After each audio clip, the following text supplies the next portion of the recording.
ഉത്രാടപ്പാച്ചിലിന് മുന്നോടിയായി മനം നിറച്ച് കാഴ്ചക്കുലയുടെയും കാർഷിക ഉൽപ്പന്നങ്ങളുടെയും പൂരാട വാണിഭം.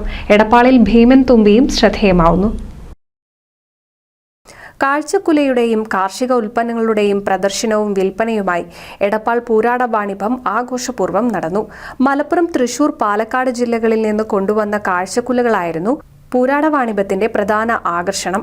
ഗുരുവായൂരടക്കം പ്രധാന ക്ഷേത്രങ്ങളിലേക്കുള്ള കാഴ്ചക്കുലകൾ കൊണ്ടുപോകുന്നതും എടപ്പാൾ പൂരാട വാണിഭത്തിൽ നിന്നാണ്.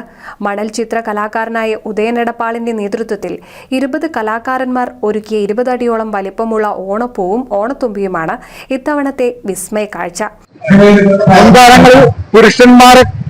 പുരുഷന്മാരുടെ തിരക്ക് കൊണ്ടാണ് ഇവിടെ അത്രയും തിരക്കുണ്ടായിരുന്നതെങ്കിൽ ഇന്നത് കുടുംബങ്ങളിലേക്ക് ബാധിക്കുകയും സ്ത്രീകളും കുട്ടികളും അടക്കമുള്ള ഒരു വ്യാപാര മേളയായി ഇതിന് പരിവർത്തനം ചെയ്യപ്പെടുകയും ചെയ്തിട്ടുണ്ട് എന്നുള്ളത് വലിയ വിജയമാണ്.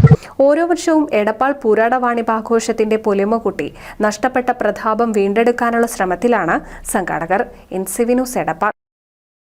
പുതുമയണിഞ്ഞ് എടപ്പാൾ, കാലത്തിനൊത്ത മാറ്റവുമായി എടപ്പാളിൽ വിവാഹ വെഡിംഗ് മാൾ, ക്രിസൻ plaza building, Kuttippuram road, Edappal.